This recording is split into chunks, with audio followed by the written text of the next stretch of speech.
You're listening to the Dibbly Dobbly Podcast. Remember to like, share, comment, subscribe, and click the bell to make sure you get the latest episodes of the podcast. Be sure to like and share our Facebook page and follow us on Twitter and on Instagram. Hi everyone and welcome back to another episode of the Dibbly Dobbly Podcast. On today's episode of the podcast, we are reviewing semi-final number 2 of the ICC Cricket World Cup for 2023 between South Africa and Australia. Australia through to their 8th Cricket World Cup final, and they will be playing India in the final. A dominant performance with the ball, a little bit up and down with the batting during the run chase, but Australia found a way and got the job done to book a place in the World Cup final against India. For South Africa, it was another Cricket World Cup semi-final loss. They didn't bat well, couldn't handle the Australian bowlers' relentless pressure. David Miller played well for his 100, but no one supported him, and South Africa struggled to 212. The South African bowlers did well to fight back and really test Australia in the run chase, but South Africa couldn't get the job done, and yet again, another semi-final heartbreak for the Proteas. And this match overall was a pretty interesting game of cricket, ups and downs, as you would expect in a semi-final. So there's plenty to discuss and talk about in today's episode of the podcast. Let's have a look at the match summary from the second semi-final of the ICC Cricket World Cup for 2023 between South Africa and Australia from Eden Gardens. South Africa batted first and made 212 all out from 49.4 overs. David Miller top scored with 101. Mitchell Starc and Pat Cummins took 3 wickets each for Australia. Australia needed 213 to win. They chased down the runs, finishing on 7 for 215 from 47.2 overs. Travis Head top scored with 62. Tabriz Shamsi and Gerald Coetzee took 2 wickets each for South Africa. Australia won by 3 wickets, and Travis Head was named Player of the Match. What were the key moments and key factors from the second semi-final of the ICC Cricket World Cup 2023 between South Africa and Australia? Australia's bowling in the first power play, overs 1 to 10, were key because South Africa were 2 for 18 after the first 10 overs, which built pressure on South Africa and led to South Africa being bowled out for 212. David Miller's 100 and the partnerships of 95 for the 5th wicket between Miller and Klaasen and 53 for the 7th wicket between Miller and Coetzee were key for South Africa to get to 212. David Warner and Travis Head's opening partnership of 60 got Australia off to a good start in the run chase. The partnerships of 37 for the 6th wicket between Smith and Inglis, 19 for the 7th wicket between Starc and Inglis, and 22 unbeaten for the 8th wicket between Starc and Cummins were key partnerships for Australia towards the end of the run chase to help them recover from 6 for 174 to 7 for 215 to chase down the target of 213. Those were the key moments and key factors from the second semi-final of the ICC Cricket World Cup for 2023 between South Africa and Australia from Eden Gardens. Let's talk about how both South Africa and Australia performed in the second semi-final of the ICC Cricket World Cup for 2023 at Eden Gardens. First of all, let's talk about South Africa and their performance with bat and ball in this second semi-final against Australia. And let's talk about their batters, first of all, South Africa, and their performance in this semi-final against Australia. De Kock, 3, Bavuma, a duck, Van der Dussen, 6, Markram, 10, Klaasen, 47, and Miller, 101. And that's how the South African batters went about their business in the second semi-final against Australia. It was a poor batting performance from South Africa, all out for 212 in 49.4 overs. It wasn't enough in the end. Australia were able to get the job done despite not being convincing in the run chase. Australia, they struggled a bit, but they were able to get the runs and win this semi-final. South Africa, 212 was not enough in the end. They couldn't handle Australia's relentless pressure in the start of the innings. The first 10 overs, South Africa were 2 for 18 in the first power play. South Africa really struggled. The batters found the fielders. They couldn't hit the ball off the square. They couldn't find boundaries. Just the Australian bowlers, Stark and Hazlewood, the initial burst and spell, and then it was backed up by the other bowlers. South Africa were under immense pressure at the start of this innings. Also, with the fielding as well from Australia, just keeping South Africa tied down. So from 2 for 18 in 10 overs in the power play, South Africa, they then find themselves at 4 for 24 in 11.5 overs. They're in a bit of trouble. You think the game is probably done and done and dusted right there. And they struggled from then on in to really get going in the batting. And they struggled to 212. David Miller's 100 was good. He was the one that kept South Africa together in the batting innings. He was the one that kept them together, glued together. 101 off 116. Very class player, David Miller. He really put the pressure back on the Australian bowlers, where his other batters weren't able to do that in the difficult conditions where the ball was swinging around a little bit. There was a bit of extra bounce, overhead conditions during the day because there was some rain around.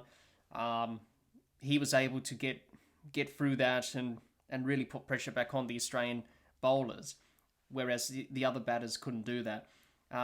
So he played really well, David Miller, held the innings together. And without David Miller's innings, probably South Africa wouldn't have got over 200 in the end. They probably would have got bowled out for under 200, but David Miller did his best, but no one else could support him. Obviously, the David Miller-Heinrich Klaasen partnership of 95 for the 5th wicket rebuilt the innings for South Africa, but that partnership needed to go on for South Africa if they were able to post a decent score of something like 240, maybe 250 or something. It was a bit of a stretch from where they were, but that partnership was looking good. Klaasen, 47 or 48, he was starting to get his groove and rhythm, combined well with the partnership with Markram, but it was the loss of 2 wickets in the Travis Head over, where Travis Head came on, bowled Heinrich Klaasen, and then he got rid of Marco Janssen out LBW, playing back to a delivery from Head that didn't really turn much, just went straight on with the arm and got him trapped in front, plumb LBW. In consecutive deliveries, that's where the momentum shifted and South Africa's short rebuild was ended, and Travis Head broke it open again and really asserted Australia's dominance. And South Africa, from that position, they couldn't really recover. Obviously, the tailenders came in. They couldn't really do much. They didn't really contribute much. David Miller tried his best, and then South Africa fell away. Difficult conditions, as I mentioned before. Ball was, swinging. There was a bit of assistance there for the Australian quicks with the overhead conditions because of the rain that was around. Really difficult for South Africa. And I think also the other thing that South Africa showed in their batting, they were a little bit timid. We usually see South Africa during this World Cup in the group stage.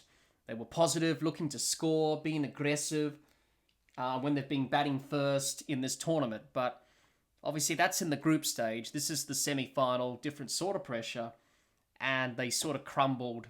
And Australia were just on with the ball and with the fielding as well. And South Africa were a bit timid, but also it was a bit difficult to try and force the issue as well. And they just couldn't really express themselves. They couldn't really play the way that they've been playing with the bat in this World Cup. They just couldn't handle the pressure from Australia, the semi-final pressure as well, and given what's happened with South Africa over the years. So nothing much to say about the South African batting, really. It was a bit up and down. They'll be disappointed in the way they batted. Obviously, 212 was something to bowl to, but in the end, and in reality, it wasn't going to be enough. They knew that deep down inside, that they were short by quite a long way. They needed a score of around about maybe 230, 240 or something just to be competitive. But the batters fell short. They couldn't handle the pressure. And Australia were just too good. with the ball. So South Africa's batting overall, it was a disappointing batting performance by South Africa. Now let's talk about South Africa's bowlers and their performance in this second semi-final against Australia. A wicket for Markram, Maharaj and Rabada, 2 wickets for Coetzee and Shamsi, and no wickets for Janssen. That's how the South African bowlers went about their business in this second semi-final against Australia. I thought South Africa fought hard with the ball. It was always going to be tough work for the bowlers. Defending 212 was always going to be difficult. But South Africa gave it a good go, and they got some wickets, and they made Australia a little bit nervous in the run chase. Australia lost wickets, and they felt a little bit nervy. But, Australia did enough to win and get over the line, which is the main thing. But I thought South Africa's bowlers did well. Rabada, Janssen, Coetzee went for runs. They picked up some wickets. Obviously, Rabada picked up a wicket. 2 wickets for Coetzee. Janssen was wicketless and he went for some runs. And mainly on this pitch here in Eden Gardens, it was taking turn and spin. So really the South African spinners and Maharaj and Shamsi and even Aiden Markram were going to be effective on this pitch compared to the quicks. They were going to go for some runs. And, South Africa will put under some pressure early in the run chase. David Warner and Travis Head's partnership really broke the back of the run chase early. And that's how Australia got off to a good start. But the South African spinners were effective on this pitch and kept South Africa in the game. Maharaj got a wicket with his first ball that he bowled. Aiden Markram got a wicket with his first ball. He got rid of David Warner. Maharaj got rid of Travis Head first ball. So the spinners got a lot of purchase off the pitch. It started to turn and grip, and they kept them in the hunt. But Australia were just calm and collective. They got the job done and obviously got over the line. So for South Africa, it was a pretty good bowling effort, really. I thought it was a good go, and they gave it their all. But unfortunately, it wasn't to be. Also drop catches for South Africa. I think they dropped 5 catches. Drop chances, half chances in the field. Also, DRS review not going their way on a few occasions. Really hurt South Africa. Obviously, when you're defending a score of 212, you need to take the half chances. You can't afford to drop any. And South Africa didn't do themselves any favours in the field either. In saying that, overall, it was a gallant bowling performance by South Africa. They did well to keep in the game, but unfortunately, it wasn't enough to win them the semi-final and book a place in the final. Let's talk about Australia and their performance in this second semi-final against South Africa. We'll talk about Australia's batters and their performance in this second semi-final against South Africa. Head, 62, Warner, 29, Marsh, a duck, Smith, 30, Labuschagne, 18, Maxwell, 1, and Inglis, 28. That's how the Australian batters performed in this second semi-final against South Africa. Australia, not their best performance with the bat. It was a little bit unconvincing at times. It was a very nervy run chase, losing wickets, chasing 212 on a pitch that turned a little bit. The South African spinners were effective. But they got the job done to chase down 212. And they got the job done in the end to win by 3 wickets. They found a way, which was the main thing. As I mentioned, difficult surface. It took spin. It gripped a bit. And Australia were able to find a way against the spinners. Just to get through it and just find a way and knuckle down. Travis Head, his innings of 62 really helped Australia in the run chase. His partnership for the first wicket with David Warner of 60 got Australia off to a good start. Broke the back of the run chase early. Whenever you're chasing a low target like 212, it's always important to have a good opening partnership to break the back of the run chase. That's what Travis Head and David Warner did. They played some good shots. They really put the South African bowlers under pressure from word go, which really put South Africa on the back foot. The problem for Australia was that they lost wickets in clumps. They made it hard for themselves in the chase. The spinners of Maharaj and Shamsi and even Aidan Markram got purchased off the surface. Obviously, that came down to poor shot selection, decision making, which didn't help Australia at times in the batting. And I think for Australia, they need to be a bit more positive against the spinners. We saw them not really being positive against the spin, a little bit timid. So I think for Australia going forward into the final against India, who have good spinners in Jadeja and Kuldeep Yadav, I think it's important just to remember to be positive against the spin, use your feet, put them off their line and length, and just be positive against them. Put them under some sort of pressure. Now, if Australia did that in this run chase against South Africa, then they could have finished the game a lot easier and it would have been done a lot earlier. But just something for Australia to keep in mind going forward. But the main thing from Australia is they didn't panic. They weren't worried. They didn't panic. Yes, wickets were falling. Of course, you're going to panic naturally and be a bit concerned. But they didn't panic. They were calm and they got the job done. Australia were 5 for 137 in 23.4 overs. And that's when Glenn Maxwell got out. And Australia they were on track to get the runs. Yes, half the side was out. They were in a little bit of a predicament, a little bit in trouble. But the partnerships of 37 for the 6th wicket, Smith and Inglis, 19 for the 7th wicket between Stark and Inglis, and 22 unbeaten for the 8th wicket between Stark and Cummins. Those partnerships and innings from those batters really helped Australia get over the line in the end. Josh Inglis, let's talk about him. I thought his innings was very good. He made 28 of 49. He came in at a crucial time, and the partnerships he had with Smith and Stark of 37 and 19, as I mentioned before, were very key partnerships. He kept calm, Josh Inglis. He played well under pressure.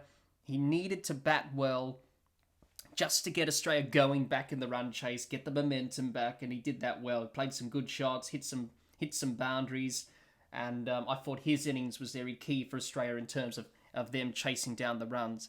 Also, Pat Cummins again hits the winning runs. How often we've seen Pat at the end hitting the winning runs. He hit the winning runs for 4. He was calm.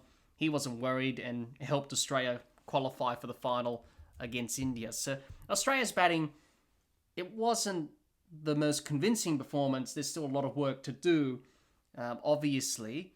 But overall, it was a up and down batting display. But they found a way to get the job done, and that was the main thing. And I think this sort of challenge that South Africa posed to them with the batting in these difficult conditions where the ball was gripping and spinning, I think that will put them in good stead going into the final against India for the batting group. So there's still a lot of work to do. They know that. They'll be able to fix those going into the final against India. So that's the batting for Australia. Let's talk about the Australian bowlers and their performance in this match against South Africa in the second semi-final. No wickets for Maxwell and Zampa. 2 wickets for Hazelwood. 3 wickets for Stark and Cummins. And 2 wickets for Travis Head.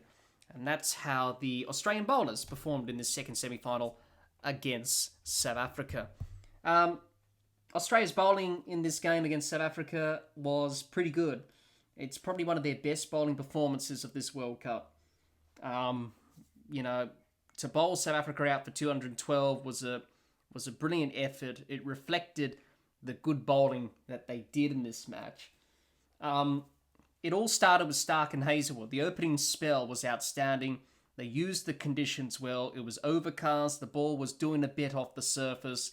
The surface was a bit sticky with the moisture because there was some rain around. Stark and Hazelwood was superb in their opening spell. South Africa were 2 for 18 in the first 10 overs. Then there were 4 for 24 in 11.5 overs. That really put South Africa on the back foot. And that really got Australia the ascendancy in this match. And that opening spell was key. It was pretty good from Australia to take wickets in the power play and really put an opposition under pressure, which they've struggled to do in this World Cup, but they were able to do it in this semi-final against South Africa. Travis Head's over. The partnership between Miller and Klaasen was developing. It was well over 90. South Africa were rebuilding. Obviously, two dangerous players, as we know. But Travis Head, it was a good move from Pat Cummins to bring him into the attack. There was a bit of turn for him. He got 2 wickets in the end. He got rid of Klaasen. And then he got rid of Janssen in consecutive deliveries. And broke that key partnership that Klaasen had with Miller. Got rid of Janssen the ball after. That really changed the momentum for Australia with the ball again. And really asserted the dominance that Australia built up in the initial start of the innings. And Travis Head, golden arm, picked up a couple of wickets, and there you go. So he bowled pretty well. As I mentioned earlier, Josh Hazlewood bowled very, very well. 2 for 12 in 8 overs is outstanding. Perfect test match line and length from him. Pat Cummins did his job with the ball, picking up 3 wickets.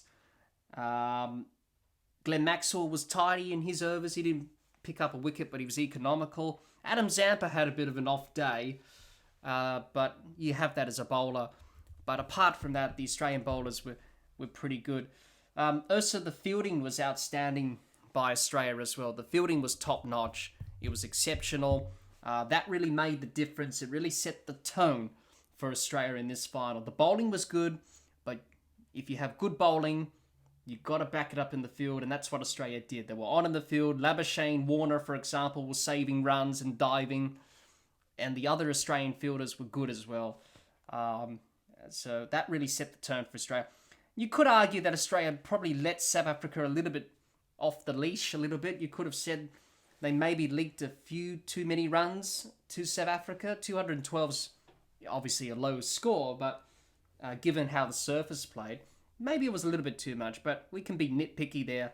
It doesn't really matter. Australia were able to get the job done in the end, chase down the runs, as we discussed earlier.